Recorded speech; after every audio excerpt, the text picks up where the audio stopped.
Escargot de la Mort by Jay Wilburn. Simon was tired of running. He was more tired of the waiting, always waiting. Love that title. Good. Hope the story lives up to it. He still remembered clear as day what started this, but part of him would never believe it could be true, even after everything that had happened. When he was a kid, maybe 12, he had stepped on one. Clearly, the one he had killed meant something to the one that hunted him all his life. He remembered they were big, bigger than any he had seen, but they were still snails, slugs with shells on their backs. They were spotted and striped, slimy things. The shell had crunched, the body had split open and oozed out its life. Then Simon had collapsed. He couldn't have passed out entirely, even for a moment, because if he had, he'd have died right there and then. Maybe that would have been better, but seeing how his mother went, he doubted it very much.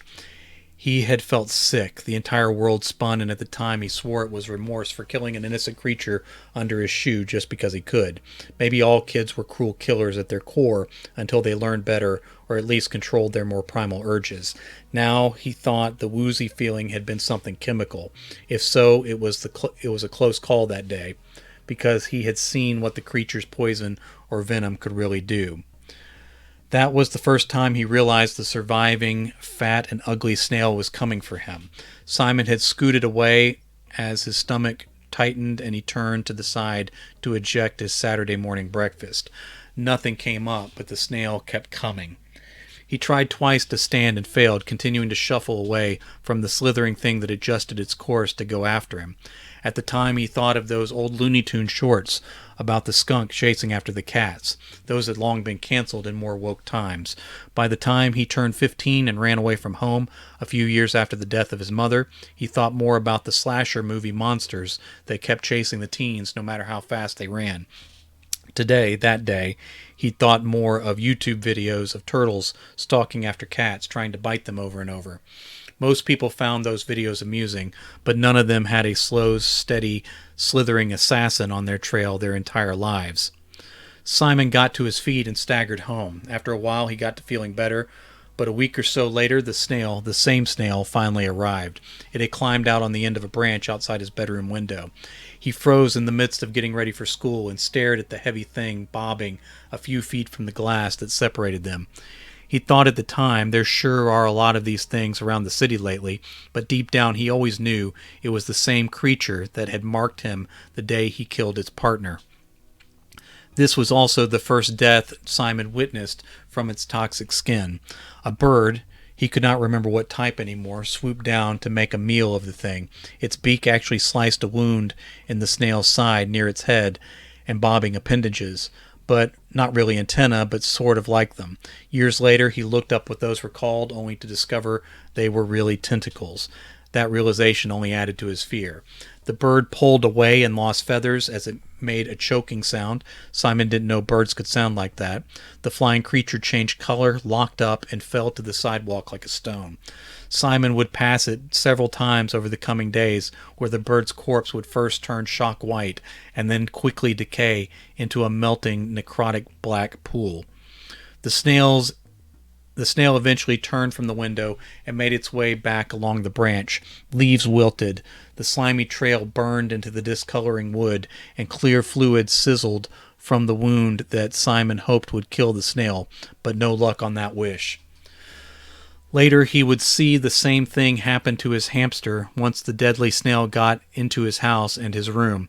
That day he succeeded in tossing the snail out the window without it touching him. He flushed the hamster without touching its shriveling body either. The swirling water in the toilet bowl boiled and smoked.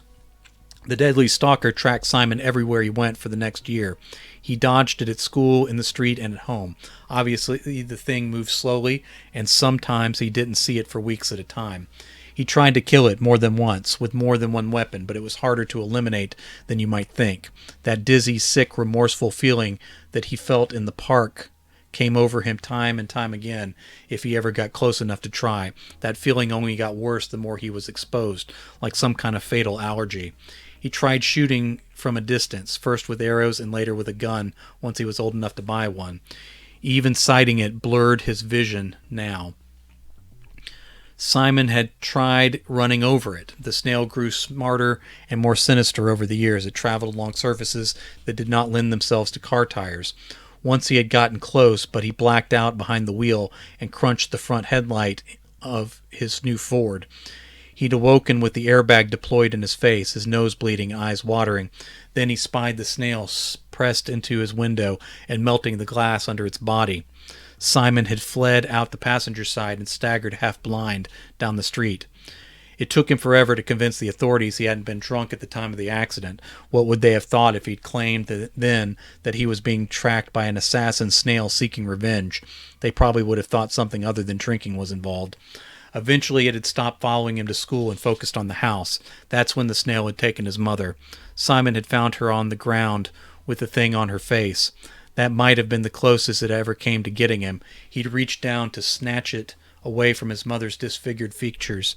It was obvious she was gone, but he didn't want that thing eating her away, erasing her face. His fingers had stung before he got in gripping distance. He pulled away from reflex rather than any sort of thought. His aversion to the thing's chemicals had saved him more than once. It got to be almost a sixth sense that the creature had caught up with him again, and it was time to move on. The police investigated Simon's dad for a long time. No one could identify the corrosive agents that had disfigured his mother.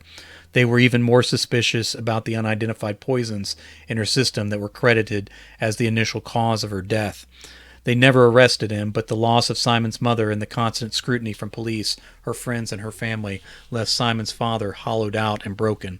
As Simon dodged slow death over the years, he kept expecting the snail to take his father too. Then they would suspect him. Simon might actually get arrested. He'd be trapped in a cell for the snail to finally have him at its leisure. But that never happened. Maybe the slow killer had developed its evil genius enough to know that Simon's broken father was breaking him too. By the time he turned 15, Simon started to think the little monster was using his father and the house as bait to keep bringing him back to the same place. That's when Simon fled for good, and his father was too much of a shell of his former self to ever come after Simon. The man died years later, while Simon was still on the road and homeless. He hated the cold. He hated being hungry, dirty, and sick, too, but it was the cold that made him the most miserable.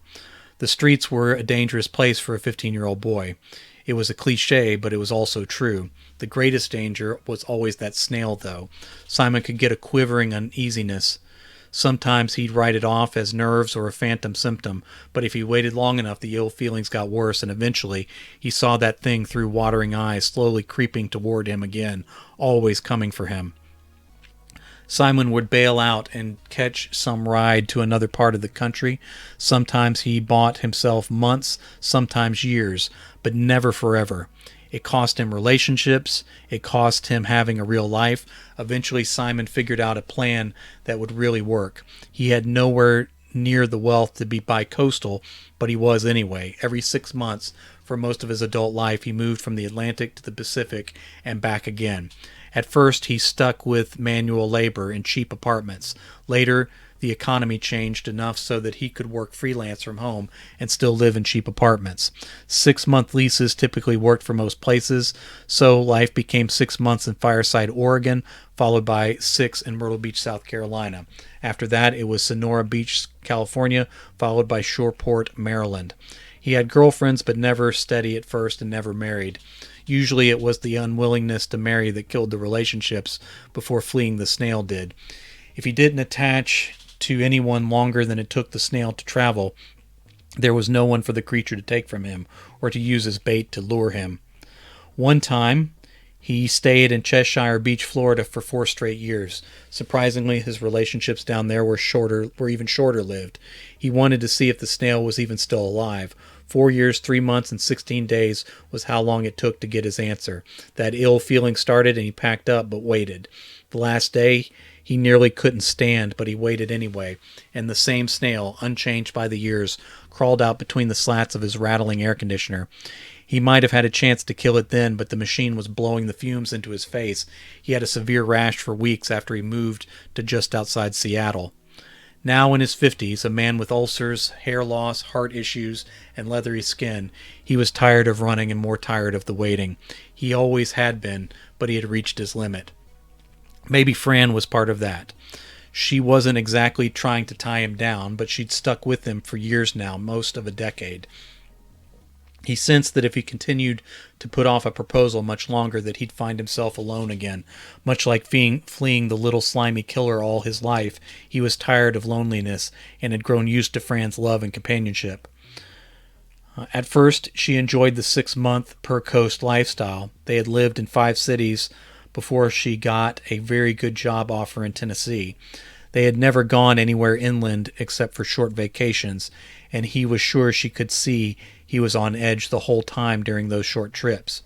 When she asked him to move with her, he could tell she expected him to decline, and it broke his heart. The resignation on her face brought out all the compartmentalized grief he had been holding on to. He told her yes and then burst out sobbing. She held him through the fit and actually offered to turn down the job. He said no, that he really meant it when he'd agreed. That's when the final plan started to form in his mind. Once settled in Tennessee, Simon did most of his freelance work out of a studio built into a barn. The house itself was sealed up tight, but nothing was perfect, and the snail could find its way in, as it had always done. When he was working, he stayed in the barn, waiting for the tingling to come. When she was away, even for a short errand, he went out into the barn and waited. He wanted his scent, his essence, to fill the place. This was where he wanted to face the killer the final time. Then the illness returned, almost 5 years after the last move. Simon insisted on sleeping out in the barn. He pretended to have a stiff deadline, but Fran wasn't stupid. He refused to explain, and she eventually went for an extended visit to her parents' retirement place down in Florida. He tried his best to not look relieved, but she always read him well and left angry. Maybe this was the end of them, but as long as it was not the end of her, he would suffer whatever consequences. The death of his relationship, the end of his life, whatever it took. Then it happened. Simon prepared as much as he could, but he was still overwhelmed by the crushing sickness and burning once they were in the same room again. "I hate you," he whispered from a throat on fire with chemical-induced inflammation. "I never meant to." He wasn't sure what the end of that confession might have been. Partly it was because his throat locked up on him, swelling to where he could barely breathe. But mostly it was that he didn't really remember what he meant to do. He had been 12, and he had stepped on a snail on purpose. It was a killing step, no matter how much he tried to justify it with how cruel and over the top the killer's persistence for revenge might be. Then it finally entered the studio. It slipped under the door Simon had built with a gap on purpose. Its slimy trail left a dark burn over the tiles. Its tentacle appendages bobbed as if honing in on him, and Simon's own eyes watered into a blind stinging blur. He knew it was still inching toward him, though, choking on the poisons emanating from the snail's skin. Simon surprised himself as he pushed out one more confession. "I'm sorry."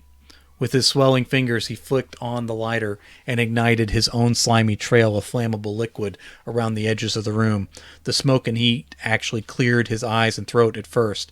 He saw the vengeful snail trying to turn, but knew it stood no chance of escaping. Simon attempted to climb up and out the window as he had planned, but his muscles refused to respond. The smoke filled his lungs and the world darkened. It looked like the snail finished the job in the end anyway. Simon felt himself going backwards and figured this is what death felt like. It was like falling. Was that how his mother felt when the snail had poisoned and melted her? Fresh air filled his lungs as he looked up into Fran's face. This further convinced him he had died because Fran was in Florida. But if this was death, why was she dialing 911? She had come back for him, he'd discover later. Like his father and like the car crash, the arson would hold police attention, but since Simon made no insurance claim, there wasn't much they could do beyond harassing him.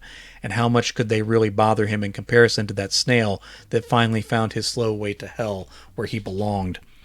Before all that, before Simon knew he was still alive for sure, before time would pass, making him think that he might have imagined the snail his entire life, he smiled and accepted Fran's kisses on his smudged and rashy face. He tried twice to clear his throat, then gave up on that business. Before he drifted off again, shortly before help arrived, he whispered into her face, "Will you marry me?" She gave him an answer later that week, but as that snail melted in the heat of chemical fire, she just held him and waited for help. All right.